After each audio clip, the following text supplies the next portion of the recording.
구약성경 학개서가 있습니다. 근데 사람들이 성전 건축하는 데 마음이 없었던 것 같아요. 학개서 1장 4절 보니까 이렇게 나옵니다. 너희는 너희 집은 참 잘도 꾸몄구나.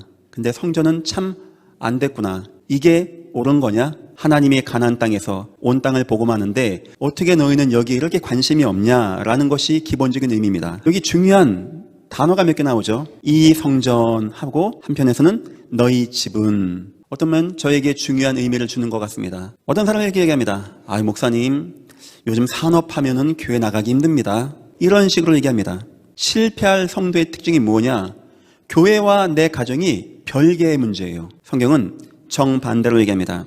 구약 선지자 가운데 가장 유능한 선지자가 있어요. 사무엘 선지자입니다. 그는 선지자였고 제사장이었고 왕의 역할을 감당했습니다. 젖되자마자 이 아이를 하나님의 전으로 보냅니다. 왜 그 어머니 그렇게 했을까요? 내 자녀의 인생의 성전을 마음에 담으라는 거였어요. 이 말은 여러분 자녀를 교회에서 재워라 이 말이 아닙니다. 여러분과 여러분의 가정과 나의 가정이 과연 이 교회에 대해서 우린 어떤 마음을 가지고 있는가? 그냥 있으면 가면 되고 없으면 안 가면 되고, 응답받은 한나 같은 여인은 이 아이를 교회가 집이 되게 하고 집이 교회가 되게 하는 응답으로 나가게 한 겁니다. 또한 신명기에는 가나안 땅을 들어가기 전에 하나님이 마지막 경고이자 명령입니다. 들어라 이스라엘아, 내 자녀가 앉았을 때, 길 갈 때, 누웠을 때 부모와 함께 집을 말하는 거였어요. 가나안을 정복할 후대는 가정과 교회가 하나였습니다. 그 가정이 교회의 응답과 축복을 누리는 가정이었어요. 민수기에 보니까 하나님이 이스라엘 백성을 광야로 인도하십니다. 텐트를 치라고 합니다. 법이 있습니다. 하나님의 성막이 세워지면 동서남북으로 세 지파씩 성막을 향하여 집을 지으라는 거예요. 그 광야를 통과하고 광야에서 죽지 않는 능력이 거기서 나오게 되어진 거예요. 내 가정의 중심이 교회가 되어야 된다는 것이고, 5월 가정의 달입니다. 가정 사랑하자, 가정 이해하자. 그건 불신자도 하는 말 아닙니까? 내 가정이 무너지지 않게 하기 위하여 하나님이 이 땅에 주신 축복이 있습니다. 오늘 말씀의 제목입니다. 가정에 베푸신 최고의 축복, 교회를 누리시기를 주님의 이름으로 축원드립니다. 주님의 명령, 이 교회를 세우리니 음부의 권세가 이기지 못하리라.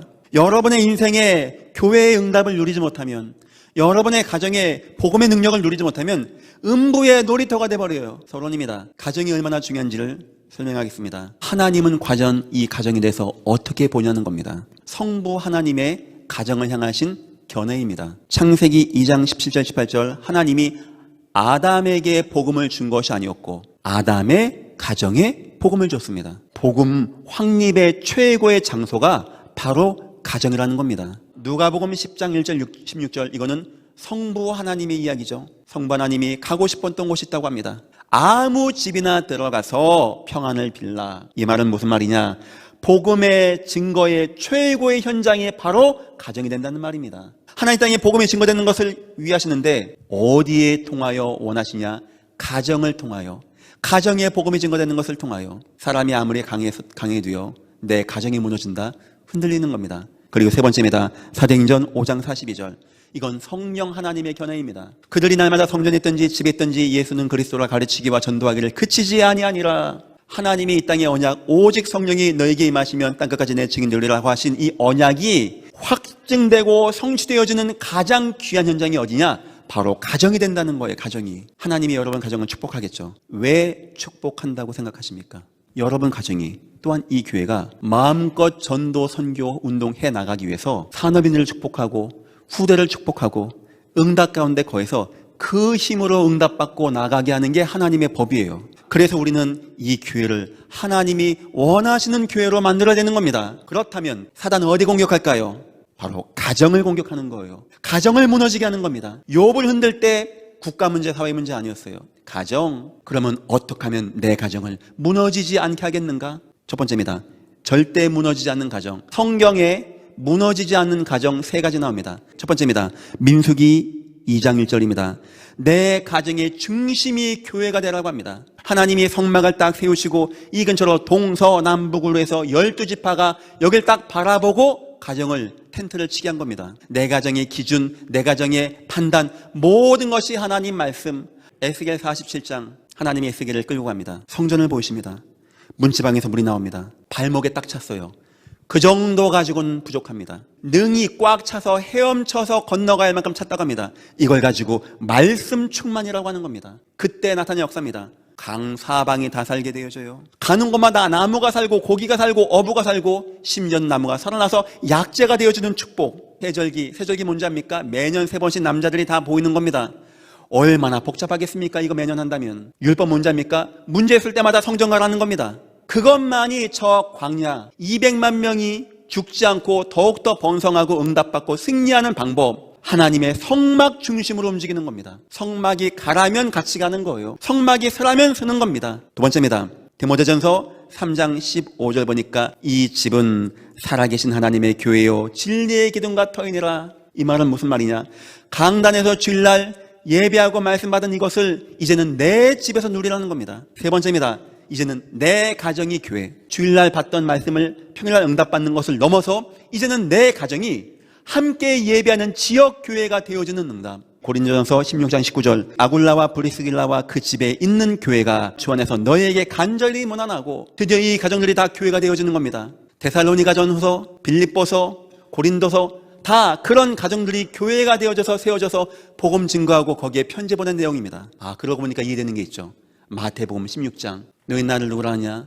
주는 그리스도시요 살아계신 하나님의 아들이십니다. 바냐 시몬아 내가 보겠도다. 그 다음에 말입니다. 이 반석 위에 내 교회를 세우리니 음부의 권세가 이기지 못하리라. 루디아 인생 오늘 내용입니다. 오늘 사도행전 16장의 루디아가 빌립보서의 그 빌립보 교회에 처음 개척한 사람이 되는 겁니다. 14절 보니까 루디아는 자기 집에 들어와 유하소서. 바울을 잠깐 만난 사람을 들어와 유하소서. 일단 이거 하려면은 집이 몇 칸 있다는 겁니다. 이 정도로 성공한 여인이다라고 판단되어져요. 근데 이제 문제는 그 다음입니다. 루디아는 영적으로 갈급한 여인이었어요. 14절 보니까 하반절에 주께서 그의 마음을 열어. 주님이 어떤 사람의 마음을 열 때 쓰는 방법이 뭐죠? 갈급하게 하는 거였어요. 얼마나 갈급했냐? 그 말 듣고 이 외가 남자 아닙니까? 언제 봤다고 이 남자를 내 집에 들어오라고 합니까? 그 정도로 갈급한 거예요. 그 정도로. 더 나가서 뭐에 갈급했는지가 오늘 나옵니다. 내 집에 들어와 유하소서.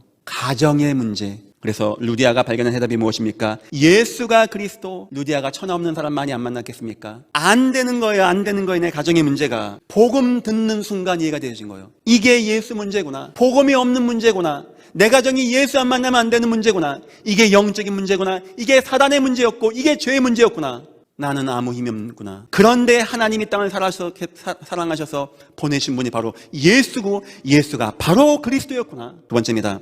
전도의 능력과 역사. 나를 살리는 이 전도. 전도자를 통하여 증거된 이 전도. 그러면 내 아내도 내 남편도 내 자녀도 이거 복음 전도받아야겠구나. 나도 전도자가 되어야 되겠구나. 이런 응답. 그리고 세 번째입니다. 가정에서의 말씀운동. 내 집에 들어와 유하소서. 강권하여 머물게 아니라 내 집에 와서 당신 기도한 거, 당신 말씀 증거하는 거 여기서 해주세요. 내 가정이 교회가 되어지게 해주세요. 네 번째입니다. 루디아 가정에만 축복도 한번 설명해 보겠습니다. 지역이 치유되어진 역사. 그 지역에 정신 문제 있는 저 많은 여종, 이 아이가 치유가 되어져요. 그 지역의 문화가 치유가 되어져요. 사도행전 16장 20절 23절 저 간주장이 돌아오게 되어져요. 그 지역에 중요한 하나님의 계획에 있는 제자들이 다 모여지게 되어지는 하나님의 교회가 되어지는 이런 가정. 이거 하는 가정의 경제를 하나님은 축복하지 않을까요? 여러분의 가정을요 이렇게 만드세요. 복음의 갈급함, 전도 선교의 갈급함,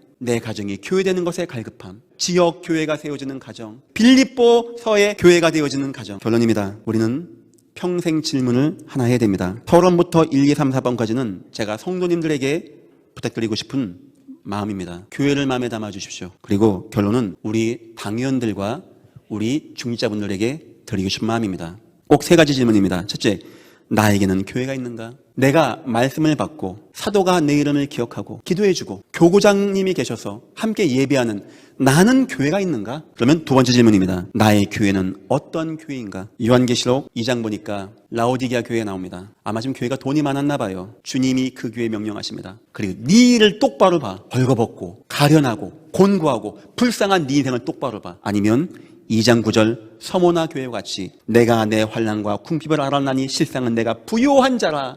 진짜 부요한 교회는요, 이런 교회. 우리 당연들과 저는 이거 생각해야 됩니다. 과연 우리 교회는 어떤 교회인가? 예수가 그리스도 이 말을 하는가? 과연 우리 교회는 전도 선교하는 교회인가? 과연 이 교회는 후대를 살리는 교회인가? 과연 이 교회는 치유운동하는 교회인가? 과연 이 교회는 세계를 살리는 교회인가? 맞다면 세 번째입니다. 나는 교회의 복을 누리고 있는가? 요한 3서 1장 1,4절은요. 장로인 나는 너무 이 교회가 담기는 거예요. 이 교회가 너무 소중한 거예요. 이 다윗과 같은 제자, 자녀들이 믿음 안에서 세워지는 걸 보니까 나는 더 기쁜 것이 없도다. 요한 사도의 인생 전체가 교회 속으로 쑥 들어간 겁니다. 그 속에서 응답 누리고 그 속에서 승리하는 거예요. 하나님은 우리의 가정을 굉장히 중요하게 보십니다. 이 교회는 하나님이 진정으로 원하는 교회, 예수만 말하는 교회, 하나님 보기에 기쁘고 하나님의 마음을 뜨겁게 하는 교회, 이런 교회와 가정 다 되시기를 주님의 이름으로 축원합니다.